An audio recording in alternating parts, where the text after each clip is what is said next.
Graça e paz a todos os irmãos, ouvintes da Palavra de Deus.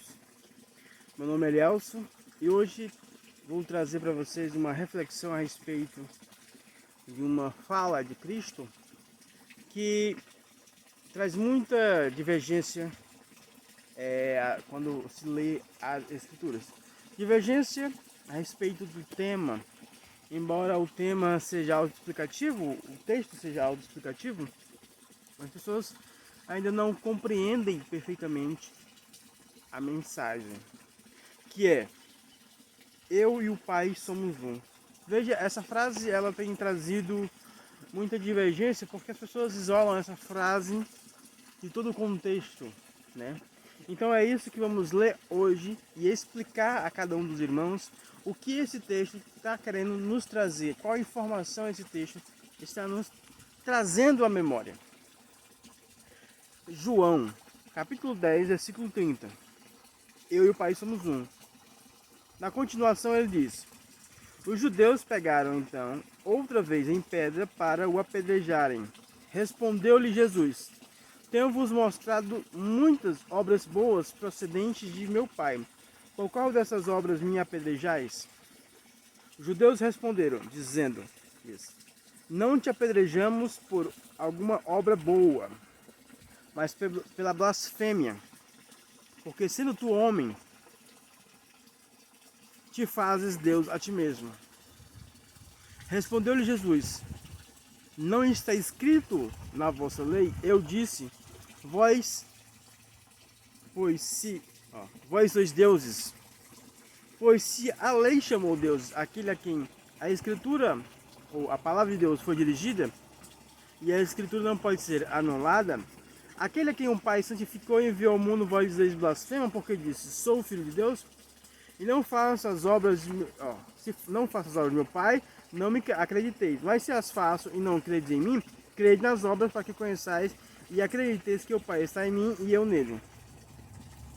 As pessoas reduzem o texto simplesmente a uma afirmação clara, tanto da parte trinitária quanto da parte unicista, e também os unitaristas, vi também que eles utilizam essa expressão, né? Ali Jesus está se colocando como um Deus. Alguns, tanto unicista como trinitário, o coloca na forma que não, ele está dizendo que é Deus, ou é um com Deus, o Pai. Já os unitaristas, não, ele está dizendo que ele é um Deus, né? Ele tem uma unidade com o Pai, mas ele é um Deus inferior, em certo sentido, né? Mas ele só pode ser Deus junto com o Pai. Na linguagem TJ, por exemplo. Então vamos compreender o que o texto quer dizer. Quando Jesus utiliza o texto dos Salmos 82, se não estou enganado, deixa eu ver aqui. Salmo 82, 6, quando ele usa esse texto, ele está evocando, né, para que a compreensão daqueles a quem ouviram essa palavra fosse despertada. Ele diz o seguinte, se a palavra deuses foi dirigida àqueles a quem a palavra, a escritura foi dirigida, a quem foi essas pessoas? O entendimento que se diz que essa palavra foi dirigida foi aos juízes do Velho Testamento. Então, se essa palavra foi dirigida aos juízes do Velho Testamento, ele diz lá, mas como homens morrereis, né? E vai dizendo, vai falando diversas coisas lá. Então, se essa palavra foi dirigida aos juízes, Jesus está se colocando como o quê? Como um juiz, né?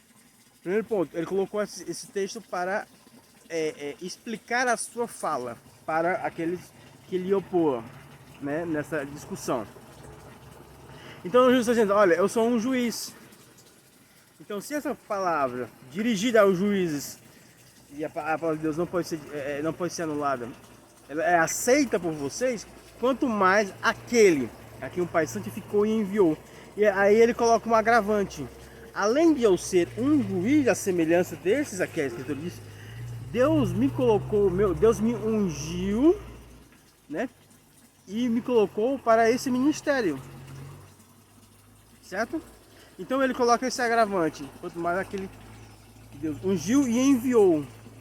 Veja, ele compara a sua vida ao juízo do Velho Testamento, colocando esse agravante que ele foi ungido, como diz Isaías 60, né? Ele foi ungido para proclamar o Evangelho, certo? Então, veja só, aqui ele não está se colocando numa figura de Deus, na compreensão da maioria das pessoas. Ele está se colocando na condição de um juiz, certo? Mas coloca esse agravante, esse peso de que ele foi ungido e enviado para esse ministério, para a pregação do Evangelho. Ok? Aí você se pergunta, então ele está aqui, o que ele quer dizer só isso? Ele não está dizendo que ele é Deus como Pai? Ele não está dizendo que ele é divino? O texto em si, ele não apresenta claramente isso, certo? Por causa dessa explicação que Jesus dá. E se você pegar esse texto e comparar esse texto com a oração sacerdotal de João 17, é a mesma coisa que ele está afirmando ser aquele que Deus enviou, ungiu e enviou, vai dizer blasfema, ele está dando a mesma condição para aqueles que são seus discípulos. Porque ele disse, Pai, o santifica na verdade, a tua palavra é a verdade. Assim como tu me enviaste ao mundo, eu os envio ao mundo. Ou seja, a mesma qualificação que Jesus foi qualificado para assumir esse título de deuses, né? Deus, ele também atribuiu a mesma condição aos seus discípulos, certo? Então ele atribuiu a mesma característica, que é ungido e enviado. Ungido e enviado. Nós fomos ungido e enviado ao mundo com a mesma missão, propósito de Jesus. E Jesus disse, assim como o Senhor me ungiu e enviou, eu ungi ele na tua palavra e eu os envio assim como tu me enviaste. Para que ele seja um, assim como nós, ó Pai, somos um. Então ele está trabalhando aqui de uma unidade, certo? Uma unidade, e que esse termo, deuses, pode ser atribuído, porque visto que o Salmo 82 é usado para atribuir àqueles juízes essa frase. E aqui ressuscita uma profecia de Isaías, um capítulo 1, se não estou enganado, versículo 26, que fala, eu restituirei os teus juízes, como era dantes. Então, aqui, nessa frase, a palavra de Deus está sendo cumprida, está sendo estabelecida para esse ressuscitamento do juiz. Então, a partir daquele momento, todos aqueles que são discípulos de Cristo, de fato, são deuses no mundo. Sendo assim, a função desses deuses, né, que é uma expressão que a gente usa, né, que pode haver controvérsias e tal, mas se você olhar também a profecia de Daniel no capítulo 7, quando fala que um filho do homem veio dos céus, ele foi feito, né, ele chegou à presença do ancião de dias, que lhe deu domínio, poder, força, honra, para que todo tribo, língua, nação o servisse. Quando você vai continuando lendo, os textos seguintes, já não aparece mais o Filho do Homem, mas aparece o povo dos santos do Altíssimo. Os santos do povo do Altíssimo. Ou seja, já não é mais um homem, mas uma multidão, já um povo dos santos. Então, aqui Jesus ele incorpora inicialmente esse papel de receber honra e glória. E essa mesma função, esse mesmo papel é redistribuído, vamos dizer assim, entre aspas, com o seu corpo, que é a igreja. É distribuído porque aqueles que estão unidos a Cristo recebem daquilo que é dele. Essas frases do apóstolo Paulo, né? Recebendo daquilo do que é dele. Então, se recebendo daquilo que é dele, ele veio para ser o quê? Um juiz. Ele veio para ser o quê? Um sacerdote. Ele veio para ser o quê? Um rei. Então, todas essas qualificações, se observar bem no Apocalipse, que nós fomos feitos um reino sacerdotal, tanto no Apocalipse como o apóstolo Pedro também fala isso. Nós fomos feitos um reino sacerdotal, um reino, reis e sacerdotes. Então, a função daquilo que nos é atribuído como um sacerdócio real é tanto de comunicar às pessoas o evangelho do reino, como também influenciar o mundo a respeito daquilo que é vontade de Deus. Estamos aqui para reinar o reino diferente do mundo. Lembrando sempre que a nossa forma de governo, a nossa forma de reinar, Jesus explica, quando vai falando sobre ele, dando o exemplo dos reinos do mundo, ele diz, vocês devem ser o contrário do mundo. Aquele que são de vocês que querem ser o maior, esse seja o servo de todos. Então, a função de governantes do mundo é aqueles que estão servindo. E isso traz à nossa memória aquilo como Cristo viveu.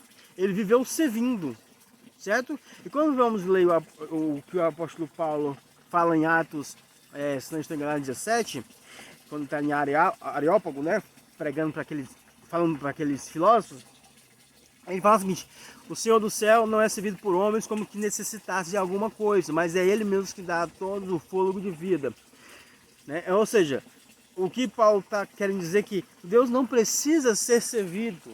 Ele é o Senhor do mundo. É Ele que tem tudo nas suas mãos. É Ele que dá. Ele não precisa receber. Então, quando você entende essa sequência de raciocínio do Evangelho, percebemos que o governo que nos foi atribuído, certo, é do serviço.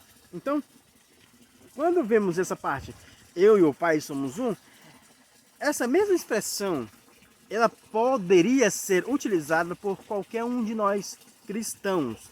É uma coisa clara, não é qualquer um ser humano, é nós cristãos. Por quê? Por que cristão? Porque cristão faz parte de uma nova criatura. Já não fazemos parte da velha criatura. Nós não somos mais humanos no termo natural da palavra. Nós não somos mais humanos como Adão.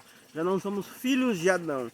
Somos filhos gerados do Espírito Santo através de Jesus Cristo. Então, dessa forma, nós não fazemos mais parte da natureza adâmica caída. Dessa maneira, essa atribuição já nos é própria. Porque filho, como diz o ditado comum, filho de peixinho, peixinho é. Então, nós somos filhos de Deus. E o que isso quer dizer? Somos deuses no mundo. Mas, assim como Deus não fica intervindo direto, colocando o dedo em tudo, a gente também não devemos fazer isso. Assim como Deus é que dá a todos a possibilidade da respiração, é que dá a todos o seu sol, dá a sua chuva, dá a sua natureza para que a gente possa desfrutar, assim também é a Igreja de Cristo. Devemos trazer vida ao mundo, devemos trazer sabor à existência. Dessa forma, a palavra de Deus vai sendo disseminada e vai enriquecendo o mundo. Porque quem precisa de salvação é o mundo e não nós como cristãos. Salvação no sentido próprio da palavra, salvação, resgate do pecado, da fragilidade. Porque o que é o pecado? Vamos entrar um pouquinho só para explicar. O que é o pecado? O pecado é o câncer que nos gera morte. Então, se o pecado já foi aniquilado, já não mais morreremos. Então, porque as pessoas estão morrendo? Morrem por causa do pecado. Então, quando nós somos o antídoto para o pecado, nós somos o antídoto, né? Porque carregamos a palavra de Deus. Nós somos o antídoto para o mundo, que está com um câncer, que está matando ele e está matando o mundo por consequência. E por isso o apóstolo Paulo diz que o mundo também geme, esperando a manifestação dos filhos de Deus, né? Então, o mundo está sofrendo por causa que o homem está sofrendo. O homem está sofrendo por causa das suas escolhas erradas. Então, o mundo e tudo mais está sofrendo. Então, nós somos o antídoto para o mundo. Então, é isso que a gente que explicar, nós trazemos essa reflexão que começa naquela expressão, eu e o Pai somos um. Agora a pergunta clara para todo cristão. Você pode utilizar essa frase para si? Ou essa frase já não lhe cabe? Ou essa frase já lhe é distante? Eu e o Pai somos um. Eu e o Pai somos um. Será que você está tão distante de Deus que você já não consegue mais dizer aquilo que é vontade de Deus é aquilo que eu estou desejando viver? Aquilo que eu estou disposto a realizar. Para que essa frase, essa palavra específica, ela ganhe vida na sua vida. Eu e o Pai somos um. Como o apóstolo Paulo disse, não vivo mais eu, mas Cristo vive em mim. Isso quer dizer, eu e o Pai somos um. Eu e o Pai somos um. Amém? Graça e paz a todos. Espero que todos tenham compreendido essa reflexão. E até o próximo vídeo. Tchau.